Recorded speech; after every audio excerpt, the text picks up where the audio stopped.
compensation, satisfaction, restitution, rehabilitation, and guarantees of non-repetition. Working group has received extensive testimonies related to extremely difficult economic situations that those families and relatives of disappeared had been suffering. Working group has also saw firsthand how mothers and wives were left in many occasions in desperate economic hardship without any type of state support. Especially the hardship that family members are receiving is not limited to economic difficulties. According to the information the working group had received, relatives or family members of the person of disappeared had been given small amount of compensation, 100,000 Sri Lanka rupees, which had not been updated since 2009, but only when they received death certificate. Regretfully, the working group received information in relation to the practice of authority to impose death certificates in exchange for compensation.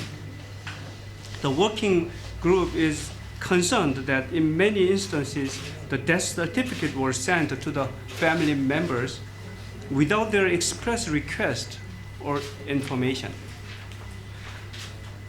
Working group, in the sense, strongly recommends that the reparation measures should be accessible and applicable to the families who accepted the issuance of death certificate under duress or without full and informed consent due to the fear of the security or to economic hardship.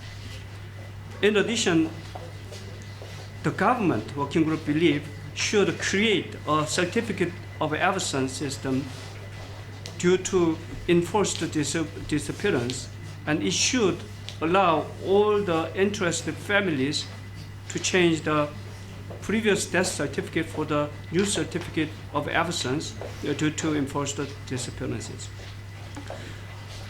While meeting hundreds of women, mothers, wives, sisters, and daughters, we found that women were primarily victimized. In addition, children, as in virtually all situations of massive human rights violation shows, have paid a serious price here as well. The reparation package for the justice, transitional justice, should include the gender and child right perspective.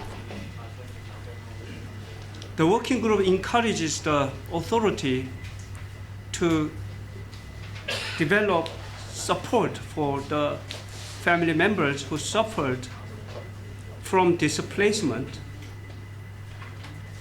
and we welcome the commitment by the government to give priority to families of missing persons in the housing program of the ministry.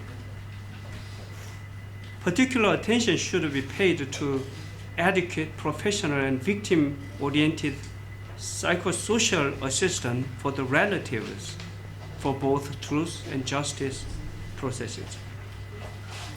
Additionally, working group strongly recommend that state-sponsored memorials as well as the state support for civil society's remembrance initiative should be provided. In conclusion, we, while visiting here for a short period, have seen and perceived a sense of enormous hope in Sri Lanka. We believe that this could be a real opportunity for lasting change and reconciliation. The working group welcomes substantive information provided by government, civil society, and family members of the victims.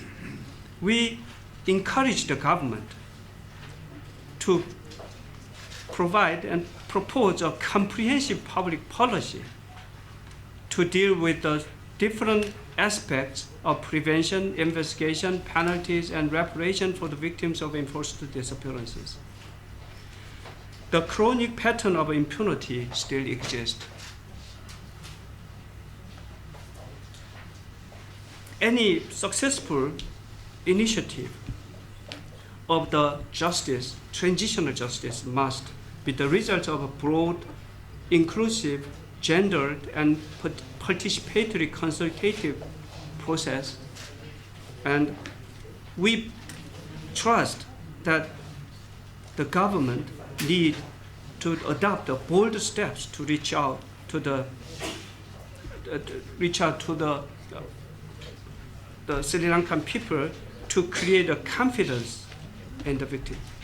Working group reiterates that it is willing to continue its constructive dialogue with the authority and would like to offer its unreserved support for the full implementation of the Declaration on the Enforced Disappearances. Finally, we would like to thank again for all the governmental agencies, all the family members of the disappeared, and all of the civil society members who had been working on this issue so vigorously and also had helped to us. And also thank all of you for coming this evening. It's in fact two-folded. On the one hand, based on its humanitarian nature of mandate, working group assists the victims of enforced disappearances to locate the whereabouts and fates of their family members when the enforced disappearance is happened. And this definition of enforced disappearances are defined disappearances done by the government or other organizations being assisted in the acquiescence and also to assist the governmental function. Therefore, at this time, the disappearances done by non-state actors are not clearly defined whether it is within the mandate of the working group or not. And we are still in the process of clarifying that. However, the other side of the mandate of working group is actually country visit like this one. And during the country visit, working group try to study the patterns of disappearances and the actual process of disappearances and the monitoring governmental efforts to abide by the declarations on disappearances.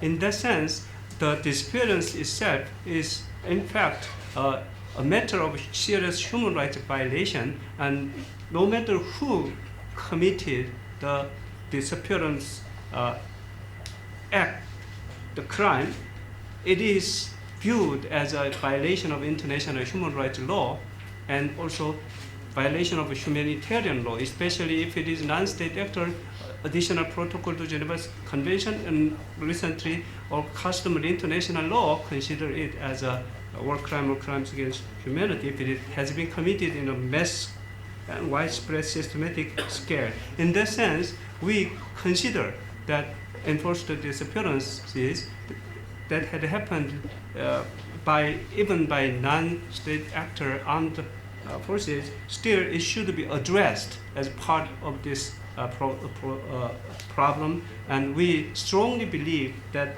measures to rectify those problems should be taken and they should be included in this discussion.